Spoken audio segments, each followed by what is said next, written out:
I'm Lauren Pierce, 26, and the morning it all shifted, I stood in my parents' kitchen with rain still beating on my jacket, the smell of pancakes and coffee, winding through a house that never made room for my kind of future. Allie talked case law between bites. Ryan's thumbs flew over his phone, and my father folded the newspaper with a crisp edge like a boundary I'd learned not to cross. My guitar leaned against the wall near the back door, scuffed on the lower bout, where years of worry had rubbed the finish thin. My mother's eyes kept flicking to it, as if it were an untidy guest. I listened to the rhythm of forks on plates and heard my grandfather's trumpet in memory, a softer song underneath the clatter. Outside, cedar branches combed the gray sky and shed a fine mist that drifted through the screen. I knew exactly what I was going to say, and I knew it would not land gently. Before I go any further, tell me where you're listening from in the comments and tap like and subscribe if you've ever held on to a dream when the people you love couldn't see it yet. I grew up on Portland's rainy side, where porches grown blackberry thickets crowd chain-link fences, and the first real sound I fell in love with came from a dented brass bell my grandfather cradled like a promise. Walt wasn't famous, but he made a living room feel like a small, smoky stage when the record player crackled to life, Ella Chet Miles, and I'd sit beside Helen on the sofa, breathing in the faint lavender on her wrists while he coaxed warmth from winter air. At home, a different music ruled grades, schedules, scholarship talk, and the solid math of cause and effect. My parents valued reliability, and they practiced it the way other families practiced hymns. Allie knew how to shine on command. Ryan's curiosity turned into code early, and I learned to go quiet when the table talk shifted to internships, acceptances, and the clean certainty of a life you can bullet on a resume. In the small room over a used bookstore I rented during my senior year of high school, the floor hissed with the steam pipes, and I wrote with the kind of concentration that blurs a clock versus penciled into the margins of biology notes, chords sketched on the backs of coffee receipts, melodies recorded on a phone that was always out of storage. Walt never told me to be practical. He told me to listen for the space between notes, because that's where the truth sits. And Helen slipped oatmeal cookies and $20 bills into worn paperbacks because she worried I'd forget to eat when a song was close. Gerald and Diane loved their children the way they understood love. Best steady, structured, and measured in outcomes, and they trusted the world they knew, degrees that translate to job titles that cushion a life against rain. I understood their language, but it never matched the one inside me. For every story Allie told about a trial she'd shadowed, I had a lyric about the way street lamps smear their light over wet pavement. For every app Ryan explained, I could hear a bridge I hadn't written yet. It wasn't that there wasn't room at the table. It was that the table had corners I kept bumping into, and I didn't know how to round them without sanding myself down. The bookstore downstairs smelled like dust and ink, and the owner, Mr. Caldwell, would nod when I came in late from a shift at the cafe, letting me slip upstairs with a wave even after closing. On those nights, the city spoke in quiet ways, tires hissing on soaked asphalt, the hollow thunk of a bus door, rain drumming on the metal fire escape, and I'd sit cross-legged on the worn rug and work until my fingers pressed grooves into cheap strings. Sometimes I mailed demos to no one in particular, the way you throw a bottle into the Willamette, and trust the current, and sometimes I folded the pages closed and kept them near, because the keeping felt like practice for the day I'd need courage that didn't shake. If you'd walked into that room, you would have seen a futon, a second-hand desk, a chipped mug full of pens, and a guitar that had already taught me how to stay when it would have been easier to leave. If you'd stayed, you'd have heard that even the silence had its own time signature. My parents' house in Beaverton was different, warm, ordered, framed school photos, lined up by year like proof of a project going right, and I loved it for what it was, even when it didn't fit. Helen would press my knuckles when she thought no one was looking and ask what I was writing. Walt would tap the table in a gentle 4 and tell a story from a Chicago bar long before I was born. I stitched together two selves for a while, the dutiful daughter who cleared plates and asked about depositions, and the night writer who believed a melody could carry a person over gaps that looked too wide from the ground. The older I got, the harder it was to hold both without one fraying the edge of the other. I could feel a decision pacing just out of sight like a restless thing that would keep knocking until I opened the door. That Saturday morning felt ordinary in the ways that usually soothe me, pancakes puffing on a griddle, the radio low rain brushing the windows like a familiar hand. Yet my chest moved to a quicker meter. I stood near the back door raincoat, unzipped the hem dark where it had wicked water from the porch rail, and watched my mother set a plate in front of my father the way she always had. Allie reached for syrup without missing a point in her story. Ryan laughed softly at something I couldn't see on his screen, and I thought about the little room above the bookstore, the fresh page on my desk, the song that had visited just before sleep and left me with a line I didn't want to lose. My guitar waited by the wall, as if it knew I was about to choose between the language that made sense to everyone else and the one that finally made sense to me. I drew a breath that tasted like coffee and cedar and opened my mouth to speak. Then my father set down his fork and looked at me, and the room went very still. The silence after my father set down his fork stretched longer than it should have. The soft hiss of the coffee pot filled the gap, and I felt every heartbeat in my throat. He looked at me the way he did when he was about to make a decision that no one could undo. I didn't wait for him to ask. My voice was steady, but my hands were shaking under the table. "I'm not applying to any colleges," I said. "I'm staying here and focusing on my music." The room froze. My mother's fork slipped against the plate with a sharp scrape, and Allie's smile faltered mid-sentence. Ryan didn't look up from his phone, but I saw his thumb stop moving. My father leaned back in his chair, his mouth tightening. "What did you just say?" he asked. I repeated it slower this time. The words felt heavier as they left my mouth. My mother was the first to react. "Lauren, that's not realistic. You can't make a living playing guitar in your apartment. You need a degree, something solid." She said it with the same tone she used when correcting a math error, not unkind, but certain she was right. Allie folded her arms, her lawyer's voice already polished. "I've seen people try to chase that dream, Lauren. They end up back home at 30 with no savings and no direction. You're too smart for that." She meant it as advice, but it sounded like a verdict. Ryan finally spoke quiet but blunt. "Music's fine as a hobby, but it's not a plan." My father's voice cut through them all. "If you think you can live here while you figure it out, think again. This house isn't a safety net." For a second, I thought he was bluffing. He wasn't. The way his jaw locked told me the decision was final. I didn't argue. There was nothing left to say that would change his mind. 2 weeks later, I packed my guitar, a small duffel, and the money I'd saved from the cafe job I worked after school. My mother cried when I left, but she didn't stop me. My father stood on the porch, arms crossed, watching like he was sending someone off to war he didn't believe in. The rain had just started, soft and gray. I didn't look back. My new place was a single room above a bookstore in downtown Portland.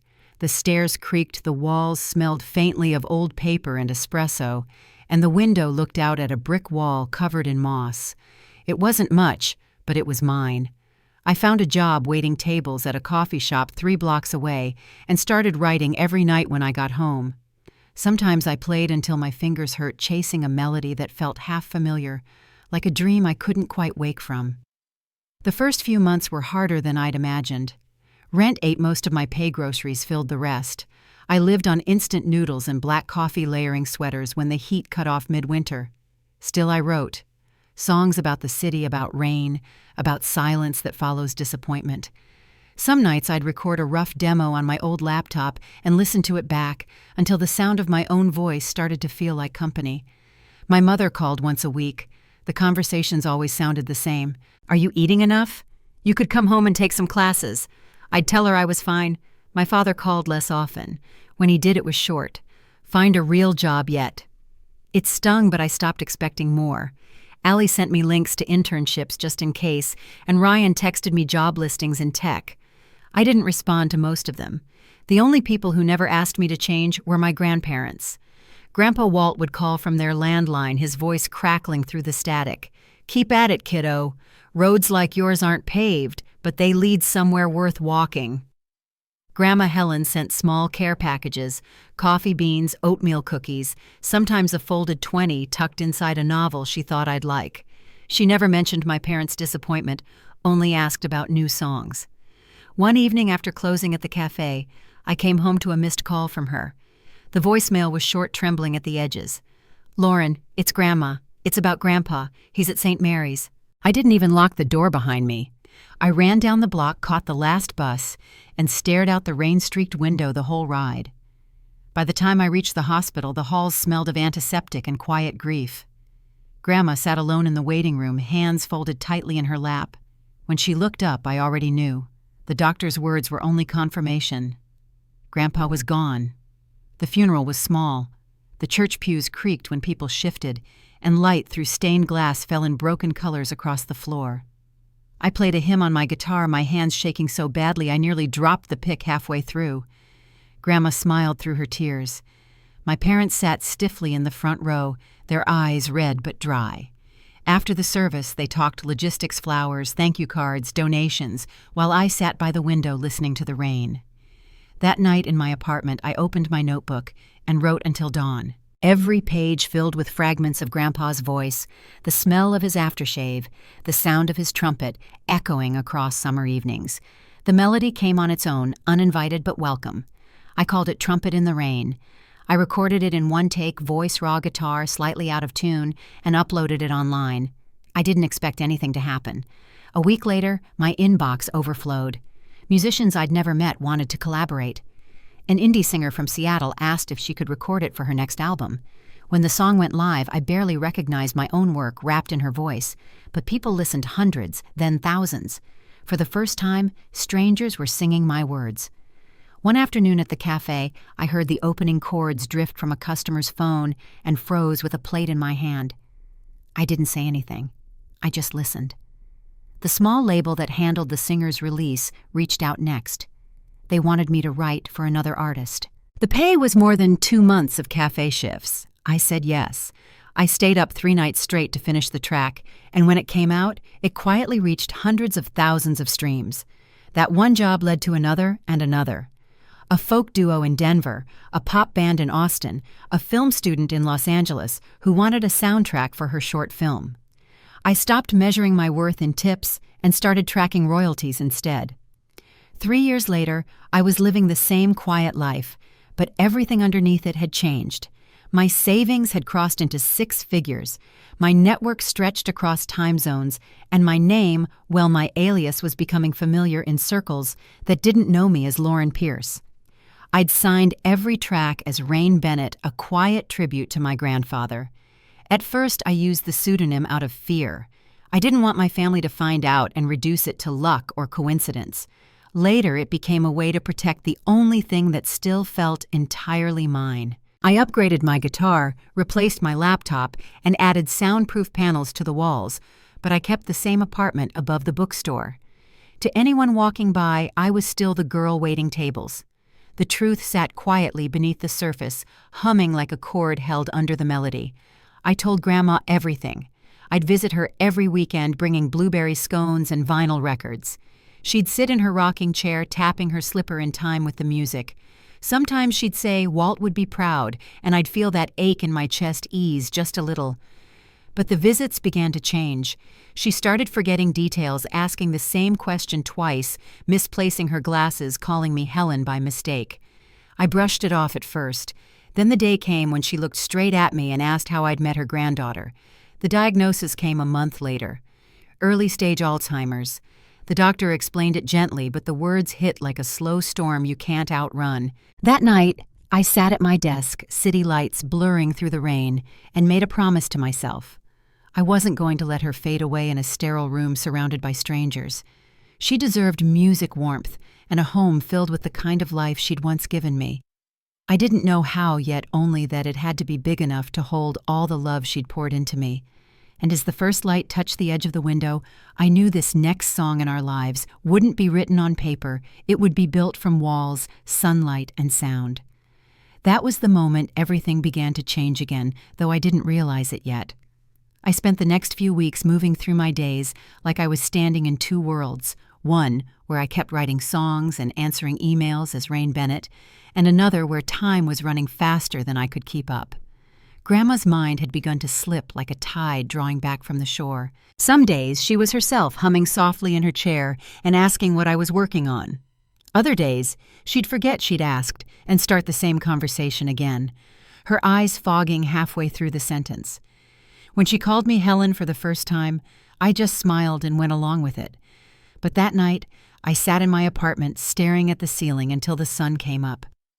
I knew I couldn't wait for things to get worse before I acted. I started with a plan, though I didn't yet know what shape it would take. I called a few real estate agents describing what I wanted, even before I could picture it clearly, somewhere quiet, filled with natural light, safe enough for Grandma to move through without worry. I wanted gardens and open windows, and a place where music could echo the way it once had in her old house. Most of the agents sent me listings that felt wrong the second I saw them. Cookie-cutter houses with sterile white walls and narrow hallways that didn't belong to anyone yet. I kept looking.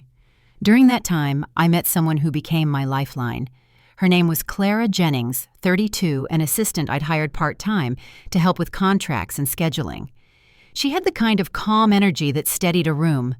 When I finally told her what I was trying to do for my grandmother, she didn't blink or ask if I could afford it. She just said, "Let's find her the right place." So every morning after my writing hours, we drove through small towns west of Portland, touring old properties that smelled of dust and memories. After 3 long weeks, we founded a weathered 3-story estate in West Lynn, built in the 1920s. It stood behind an iron gate with a red-tiled roof and maples stretching wide enough to frame the sky. The garden was overgrown with tangled roses and ivy that crept up the walls, but I saw beauty under the neglect. When I walked through the front door, the wooden floors sighed under my steps, and sunlight poured through tall windows that still wore their original glass.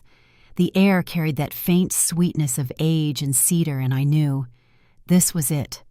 I bought the house outright, no loans, no conditions. The realtor's pen hadn't even left the page before my mind was already painting each room.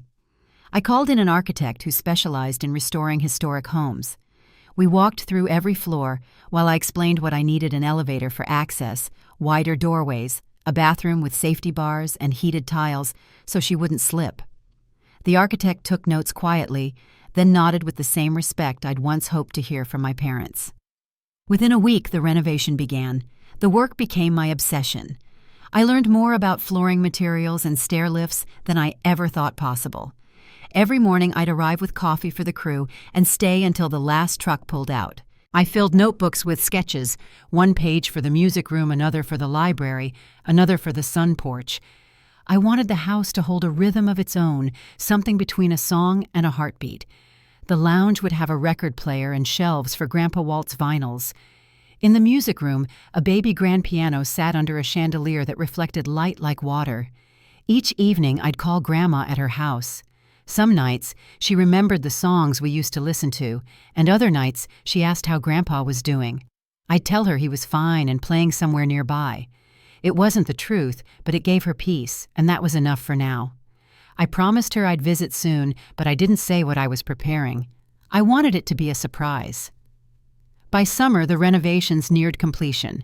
The house had transformed fresh paint over cracked plaster, gleaming wood floors, and a new elevator that purred quietly between levels. I filled the shelves in Grandma's room with her favorite books, even the ones she no longer recognized, and placed a rocking chair by the window overlooking the garden. I wanted her to wake up surrounded by familiarity. When I stood there for the first time, sunlight pouring through the glass, I thought about all the years she'd spent taking care of others. This was my turn. The final touch came from an old memory. When I was 22, I'd saved up for a helicopter ride over the Columbia River Gorge for my birthday. I remembered how the mountains rose like folded velvet and how the river caught the light like polished steel. That view had stayed with me ever since. It was the first time I understood what freedom felt like, and I thought maybe that feeling could reach Grandma too. The idea started as a passing thought, but it stuck. I called an aviation company in the area and asked about purchasing a small helicopter suitable for short scenic flights. The man on the phone hesitated when he realized I wasn't joking. Within 2 weeks, a sleek black Bell 407 was parked in their hangar under my name. I took flying lessons, though I always planned to have a professional pilot accompany us. Clara helped me coordinate medical clearances, safety checks, and the installation of a landing pad behind the estate. Every part of the project stayed between us. My parents didn't know, and I preferred it that way. Whenever I thought about telling them, I pictured the look they'd give me, the half smile that said, "That's nice, dear," before moving on to something practical. No, this was something I wanted them to see, not hear. The first time I brought Grandma to the estate was a quiet Thursday morning. Clara and I had spent the entire night cleaning and arranging flowers. When I arrived at Grandma's small house, she was sitting in her armchair by the window, staring at the garden outside, but not really seeing it. "Morning, sweetheart," she said when I walked in. "Did you come far?" I knelt beside her. "Not far at all. I want to show you something today." We helped her into the car, her favorite shawl draped around her shoulders, and started the drive west. The air smelled of pine and rain, and the clouds thinned as we left the city. When we turned through the gates and the house came into view, Grandma blinked slowly, her lips parting just a little. "It looks like a storybook," she whispered. We led her through the garden where the roses were finally blooming again. She stopped touching a petal with trembling fingers. "Smells like home." Inside, she took in the foyer, the staircase, and the soft golden light spilling across the floors. When her eyes landed on the baby grand in the music room, she gasped. "Is that ours?" I nodded. "It's yours now." She sat down, pressing the keys softly. The sound was clear, warm, alive. "Your grandfather would have loved this," she said, and for a moment her voice sounded just like it used to. As she played a few wandering notes, I felt something in my chest unclench. Months of work, worry, and silence settled into one perfect breath. She didn't remember everything, but she remembered the way music felt in her hands, and that was enough. After we settled her into her new room that afternoon, she fell asleep in the rocking chair, sunlight spilling across her lap. I stepped into the hallway and called Clara. "It worked," I said. "She's home." For the first time in years, the house was quiet in a way that didn't feel lonely. I walked through each room, letting my fingertips trace the walls, listening to the faint echo of her playing drift through the air. That night I stood in the garden, looking up at the sky, the scent of roses rising with the wind. I thought about what came next, the moment when my parents would see all this for themselves, and I knew it was time. When I finally called my mother, her voice came through sharp and careful. "Lauren, we need to have a family meeting this weekend. It's about your grandmother. I told her I'd be there." She didn't explain further, but I could already hear the decision in her tone. As I hung up, I turned toward the house. Through the window, I saw Grandma still asleep in her chair, her head tilted toward the light. I knew whatever my parents had planned, I was ready. Because this time, I wasn't walking into their world empty-handed. I had built one of my own. The call came on a Thursday evening while I was sitting on the floor of the music room comparing paint swatches under lamplight. Clara had just left for the night, and the house was quiet except for the soft hum of the refrigerator downstairs. My phone buzzed across the table. When I saw my mother's name, I hesitated before answering. Her tone was calm but clipped, the kind she used when there was already a plan in motion. "Lauren, we need a family meeting this weekend. It's about your grandmother." She didn't say anything else. The line went dead before I could ask. Saturday arrived under a low gray sky that smelled of rain and cedar. I drove my old Subaru to my parents' house in Beaverton, the windshield wipers beating a steady rhythm the whole way. I hadn't been there in months, not since Grandma's diagnosis. The sight of the familiar driveway made my stomach twist. Inside, everything was, as it always had been, Dad in his recliner, with the newspaper Mom fussing over details in the kitchen, Allie on the couch in a sharp blazer like she'd come straight from court, and Ryan half buried in his phone. Grandma sat in the corner near the window, her hands folded in her lap, staring at the carpet as if she were listening for something only she could hear. We started with small talk, weather traffic, Allie's new case. I waited, knowing something heavier was coming. Finally, Mom cleared her throat and folded her hands on the table. "It's about your grandmother," she said, her voice careful. Her memory slipping faster. "Last week she left the stove on all night. We can't risk her living alone anymore." Dad nodded in agreement, his expression tight. "We found a good place in Hillsboro. Clean, modern, affordable. We'll split the cost 3 ways. Allie spoke before I could respond. "It's the best option. I can't drive down from Seattle every week." Ryan shrugged, still scrolling. Same here. Between work and travel, I can't exactly play nurse. They talked as if Grandma wasn't sitting 10 feet away. She didn't interrupt. She just stared at the floor, her knuckles pale against the fabric of her dress. I looked at her, then at them. She doesn't want a nursing home, I said quietly. She wants to stay with family. I can take care of her. Dad gave a short, humorless laugh. You can barely take care of yourself. What are you going to pay for her care with tips from the cafe? Allie didn't laugh, but her smirk carried the same weight. Lauren, be serious. This isn't about love. It's about logistics. You can't just play guitar by her bed and call it caregiving. Ryan finally looked up. We know you mean well, but let's be realistic. Mom sighed, softer but firm. Sweetheart, you don't understand how hard this is going to be. It's not just cooking or cleaning, it's full-time care. She needs professionals. Their words hit like echoes of every time they'd told me I wasn't enough. I took a slow breath, steadying my voice. You're right, she needs care, but I can give it to her. I already have everything in place. Dad frowned. What's that supposed to mean? Instead of answering, I reached for my phone and scrolled to Clara's contact. Clara, I said when she picked up, get the helicopter ready. Bring it to the field near my parents' house. The room went still. For a second, no one spoke. Then Allie let out a short laugh. I'm sorry, did you say helicopter? Ryan chuckled under his breath. Dad shook his head. You're out of your mind. I didn't bother explaining. You'll see, I said, slipping my phone into my pocket. The October wind met me at the door, sharp enough to sting. The field was only a few blocks away, an open patch of grass where neighborhood kids played soccer in the summer. I stood there, hands deep in my jacket pockets, watching the sky. Behind me, I could see movement through the front window, my family leaning toward one another, no doubt tearing apart whatever plan they thought I had. Then a sound rose in the distance, low at first like a drum roll beneath the clouds. It grew louder until the air vibrated in my chest.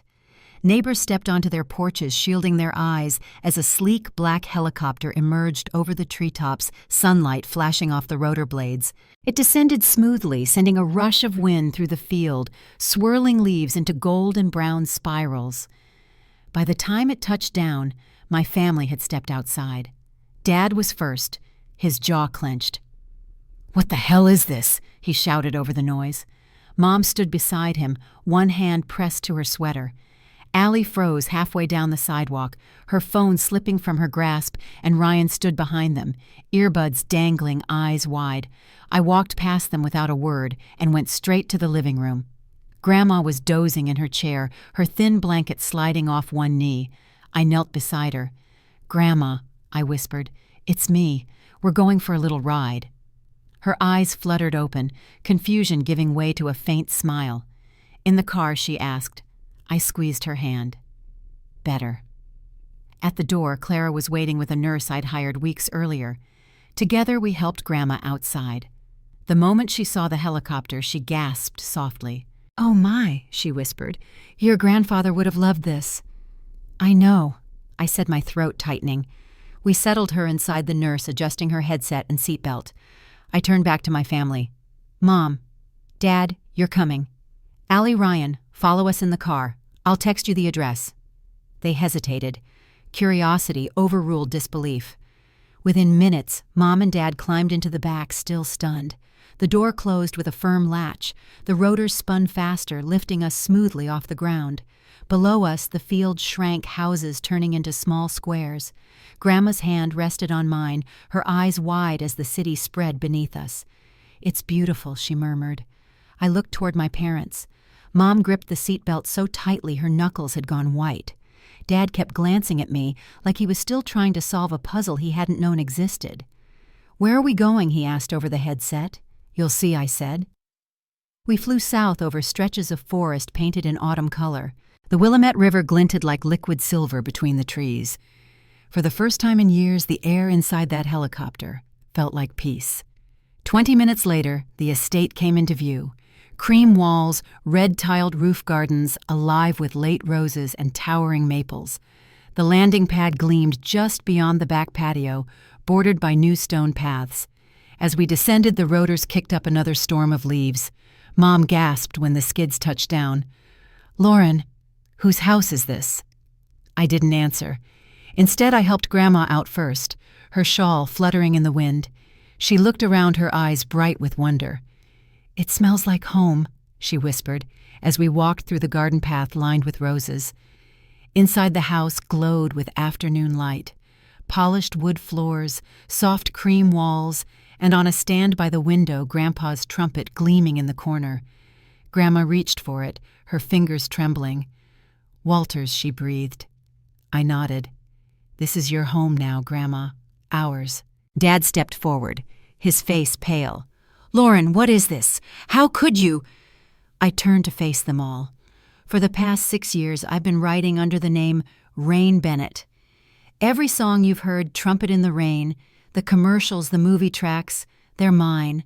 I've earned more than $25 million in royalties and investments. I bought this house, the helicopter, everything. All for her. Silence filled the room. Then Mom covered her mouth, tears spilling over. "Lauren, why didn't you tell us?"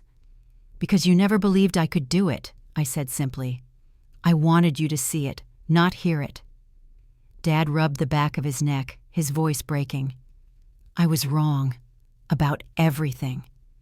Allie blinked hard, her confident tone gone. "You wrote Trumpet in the Rain?" she asked quietly. "Lauren, it's beautiful." Ryan looked at me, eyes glassy. "I've been writing songs too," he said. "I just never told anyone." I smiled faintly and put a hand on his shoulder. "Then maybe it's time you did." Grandma's voice broke through the quiet. "You remind me so much of your grandfather," she said, her hand still resting on the trumpet. In that moment, I felt something settle deep inside me, the sound of an old hurt softening into harmony. Outside, the wind had calmed. Through the tall windows, sunlight filtered over the garden, and the house seemed to breathe for the first time. I knew this wasn't just a revelation. It was a beginning. That evening, when the others finally left and the house fell still again, Grandma sat by the piano while I played softly. The notes lingered in the air long after they faded. Tomorrow would bring questions and adjustments, but for now, the only thing that mattered was the quiet contentment on her face. The world that had once dismissed me was behind us now. Ahead was a different rhythm, one we'd build together note by note in a home filled with light. The days after that night felt like stepping into a rhythm I hadn't known I was already composing. The house no longer echoed with emptiness. It filled with the sound of living. Morning light pooled across the floors, spilling into the music room where Grandma would sit by the piano, her shawl draped loosely over her shoulders. Sometimes she remembered the melody to Trumpet in the Rain and hummed softly as I played. Other days she forgot where she was until the music found her again. Those moments anchored us both. Mom and Dad started visiting more often than I expected. At first it seemed like guilt was driving them, arriving with flowers, store-bought pastries, and nervous smiles that didn't quite reach their eyes. But over time the visits changed. Dad would wander into the lounge and thumb through Grandpa's old vinyls, asking about how royalties worked or what a music session looked like. I could see curiosity slowly replacing disbelief. Mom began helping me in the kitchen while I worked through melodies, her hands moving in rhythm with my quiet playing. It wasn't an apology, but it was something close. Allie surprised me most. The sharp edges that used to cut through every conversation seemed dulled now. One afternoon she stayed after lunch while Ryan took Grandma outside for her walk.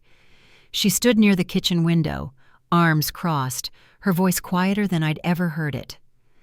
"I used to think you were naive," she said. "But you had the courage to do what the rest of us were too afraid to try." She gave a half smile that didn't need a reply. I just nodded. Ryan brought his guitar the following weekend. He looked embarrassed as he unpacked it, setting up near the piano, while Grandma clapped her hands softly. "I've been working on a few things," he admitted. His fingers stumbled at first, but there was something raw and honest in the notes that followed. When he finished, Grandma patted his arm. "Your grandfather would be proud," she said. It was the same thing she'd told me once years ago, when no one else believed I'd ever make something of music. The helicopter became a part of our lives in a way none of us had expected. On clear Sundays, I'd take Grandma up over the river with Clara beside me, and the nurse buckled in the back. The moment the ground slipped away, Grandma's face would soften with wonder. She'd point to the forests glowing with color, or the small shapes of boats moving slowly below. Sometimes she said nothing at all, just held my hand as the world opened beneath us.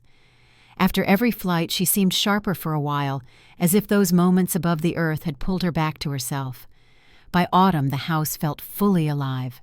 The roses in the garden bloomed a second time that year, and the maple leaves painted the driveway in red and gold. Neighbors started stopping by to ask about the music they heard drifting through the open windows. Sometimes I let them sit in the garden while I played their faces softening in the fading light. It wasn't fame or recognition. It was something quieter, more personal. One evening I found Dad in the music room, long after everyone else had gone to bed. He was sitting by the window holding one of Grandpa's trumpets.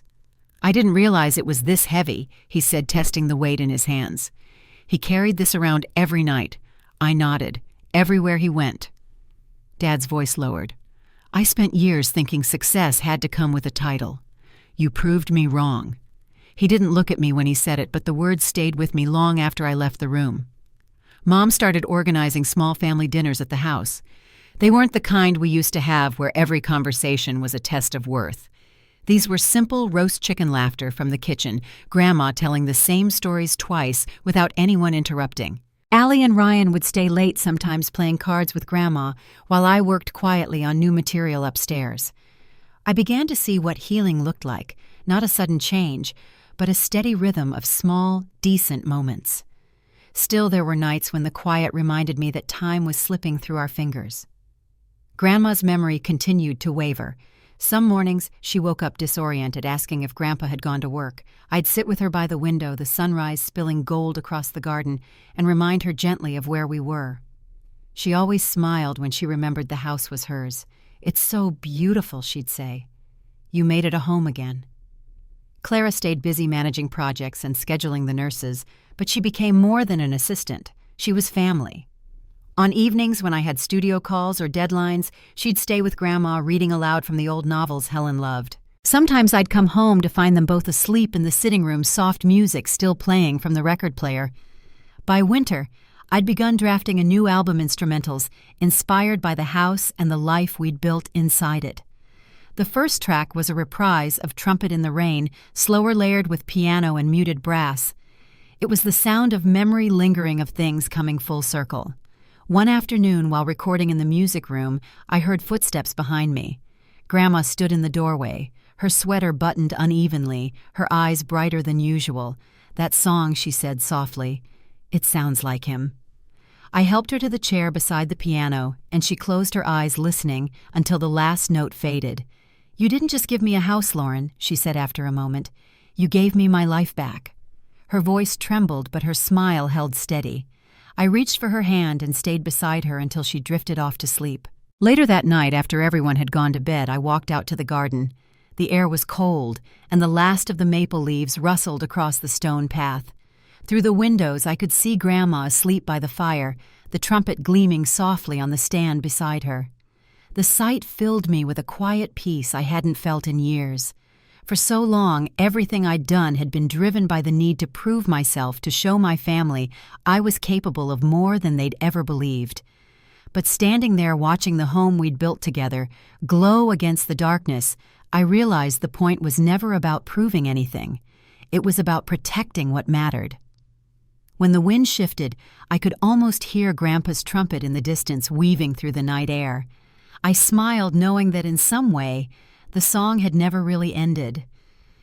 The next morning, I woke to a new message on my phone. It was from a producer I'd worked with years ago, an invitation to write for a major film project in Los Angeles. It would mean long hours away from home, but also a chance to take the music even further. I looked across the hall to Grandma's room, sunlight catching the edges of her quilt. Part of me wanted to stay, but another part knew what she would tell me if she could. "Keep playing." I didn't respond right away. Instead, I set the phone down and walked to the window, watching as the first light touched the garden. The world outside was waiting again, and I could feel the next movement of our story beginning to unfold. The offer from Los Angeles stayed unread on my phone for almost a week. I saw the name flash on the screen every morning, but each time I turned it face down on the table. Grandma's health had started to decline more quickly than before, and the days felt fragile like glass. I didn't want to set down too hard. Her doctor warned me the lapses would grow longer, the clarity shorter, but nothing prepares you for the way someone you love begins to drift. She still recognized me most days, though sometimes she'd call me Helen or ask when Walt was coming home. When that happened, I'd play trumpet in the rain, and she'd hum along softly, her eyes lighting with recognition. Clara helped keep the rhythm of the house steady. She coordinated the nurses' shifts, stocked the kitchen, and quietly handled the endless appointments that came with Grandma's care. Some nights I'd find her sitting with Grandma by the window, reading aloud from an old novel. It was the kind of help I didn't have to ask for. One evening, as we walked through the garden, Clara said gently, "You can take that job if you want to. We'll make sure she's cared for." I shook my head. "I can't leave her now." She didn't push. We both knew time was the one thing no one could schedule. By mid-February, the weather turned strange for Oregon. Clear skies, sharp light, and evenings that dropped cold fast. Grandma had taken to sleeping downstairs in the music room, where the piano stood near the fireplace. She said the sound of the wind against the glass reminded her of the trumpet's breath. One morning I came down early and found her sitting upright in her chair, already dressed, her favorite brooch pinned neatly to her sweater. "Good morning," I said, surprised. She smiled faintly. "It's a good day to fly, isn't it?" I asked if she wanted to go up, and she nodded. The nurse helped bundle her in a soft scarf and coat, and Clara called the pilot. The air was still when the helicopter lifted from the pad, sunlight flashing off the windshield. Grandma held my hand the whole way up, her gaze fixed on the horizon. "Look at that," she said softly, as the river curved silver through the valley. "It's like he's playing again." Her voice was faint, but steady. When we landed, she seemed more alert than she had been in weeks. She ate her lunch on the patio, tea steaming in the cold air, and asked me to play later that evening. That night, I sat at the piano, and she listened from the sofa, her head tilted just slightly, as if she were memorizing each note. When the last chord faded, she opened her eyes and said, "You found it, Lauren. You found what he left behind." She fell asleep not long after, her breathing slow, her hand resting over her heart. In the days that followed, her strength waned. The nurses kept her comfortable, and I stayed close, moving between her bedside and the piano bench. Music became the only language that reached her. When words failed, the sound carried what we both understood. One evening in early March, as the rain began to fall, Clara brought in the mail. On top of the stack was a letter from the film studio in Los Angeles, a handwritten note this time. "We'd still love to have you whenever you're ready." I placed it on the counter and left it unopened. Grandma was sleeping when I checked on her that night. The firelight flickered across her face, and her lips moved faintly as if she were humming in a dream. I pulled a blanket over her shoulders and kissed her forehead. "I love you," I whispered.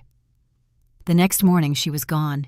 The house was quiet in a way I hadn't felt before. Even the air seemed to hold still. The nurse called the hospice line, and Clara stood beside me, her hand on my arm as the minutes blurred. When the van left the driveway later that afternoon, I walked through each room, touching the walls, the piano keys, the bookshelves we'd built together. Every corner held her coffee cups by the window, the faint scent of lavender on the armchair. It didn't feel like an ending. It felt like a long exhale after years of holding my breath.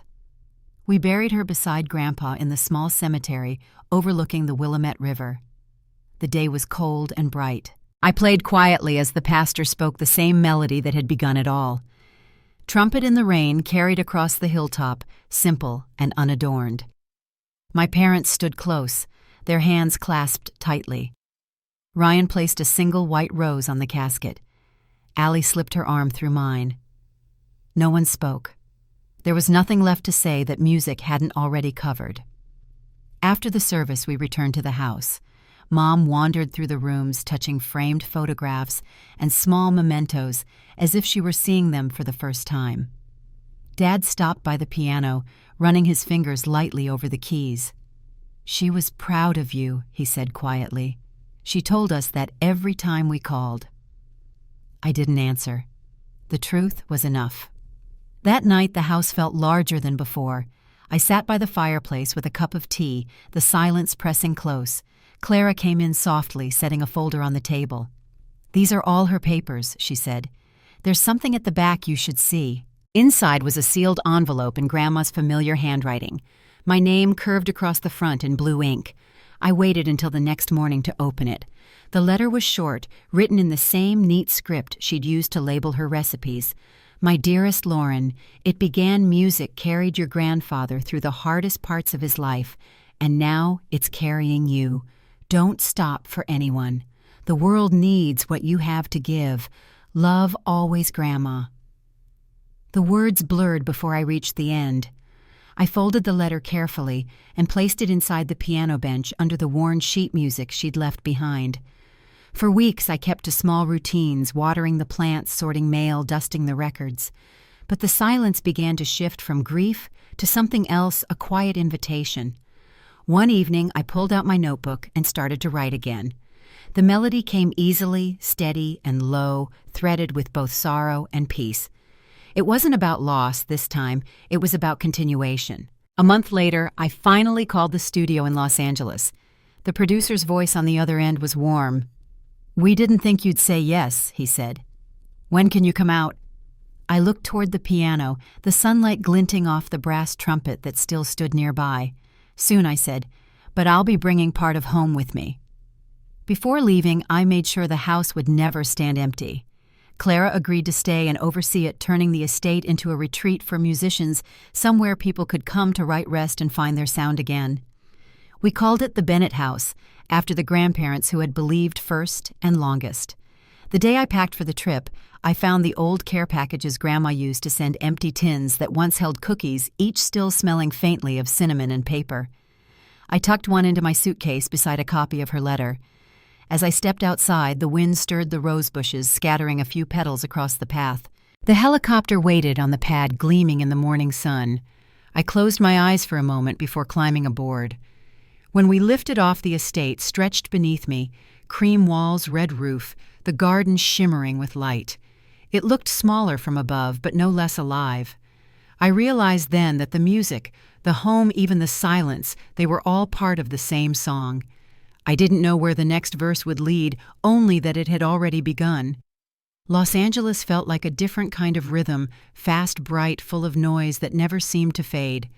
When I first stepped into the studio, the air buzzed with energy. Musicians tuned guitars, producers argued softly over tempo, and the scent of coffee and dust hung thick under the fluorescent lights.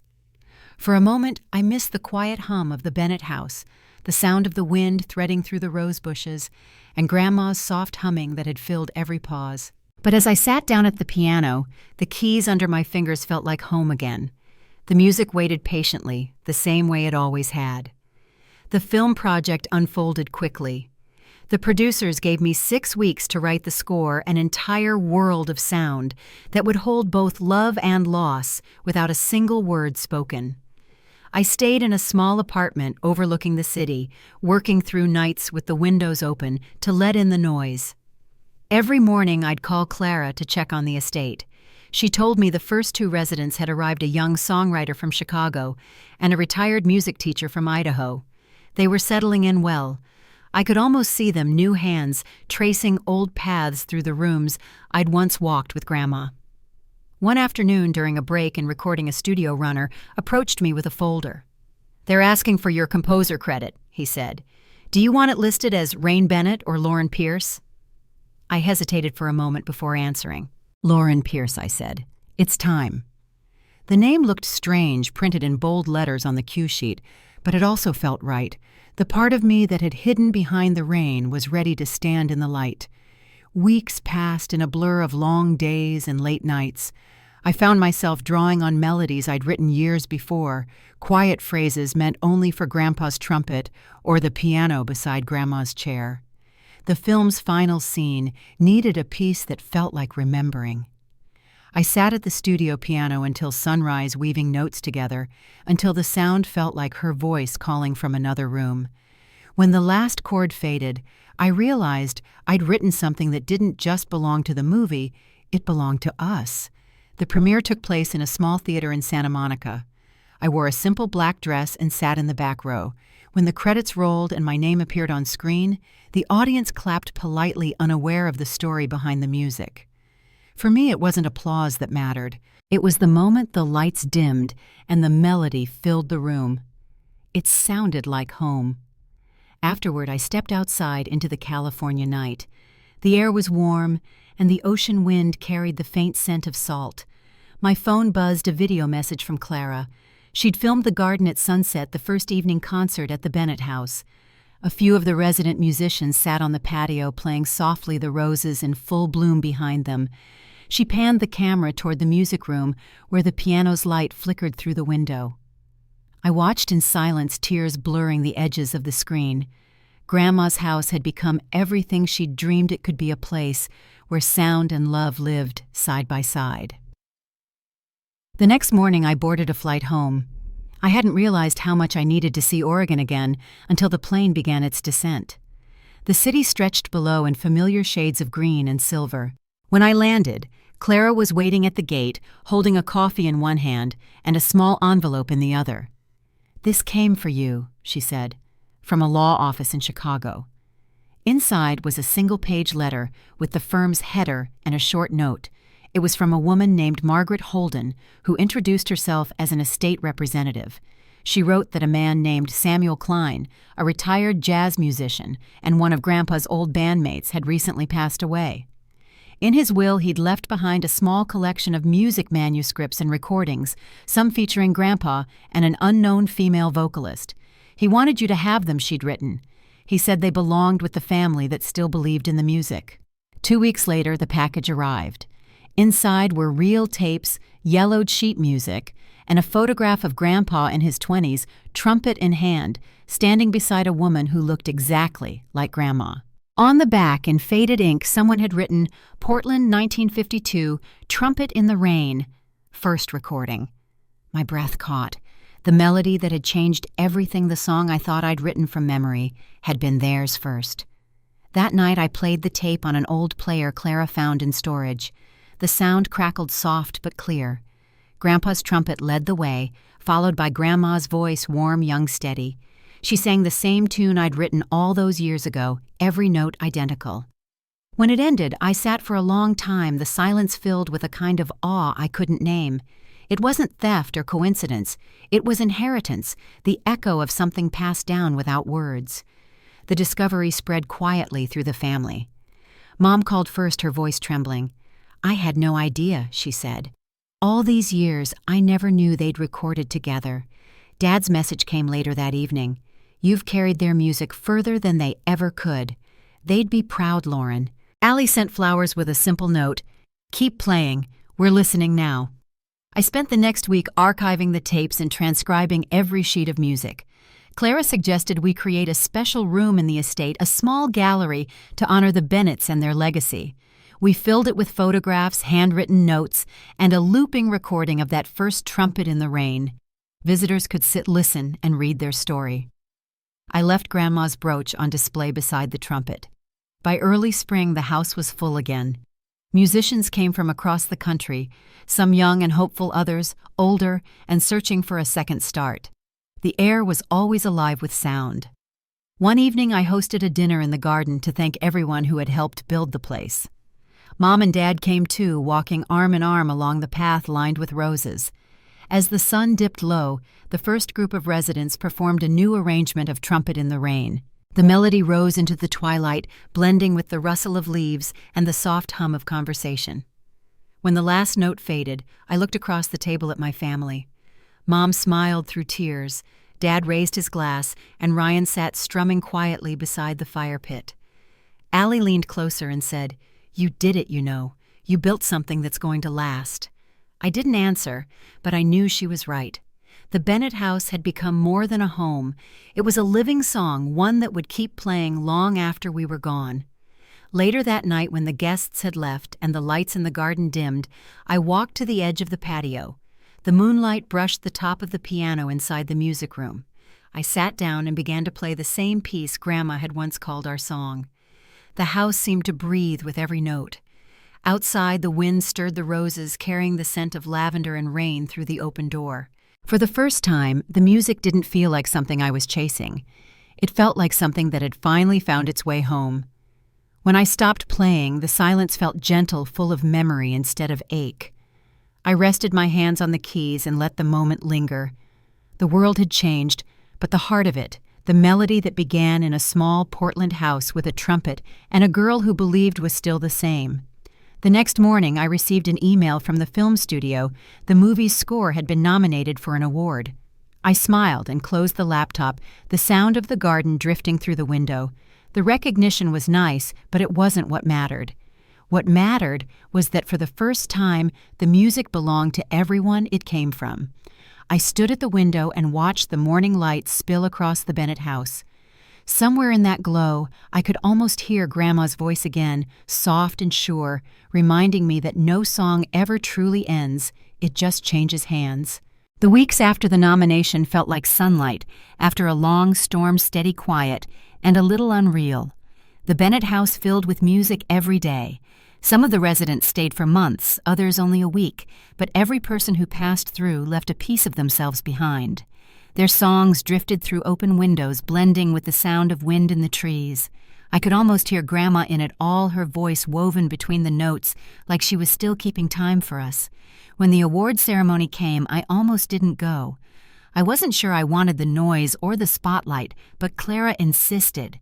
"It's not about fame," she said. "It's about finishing the story."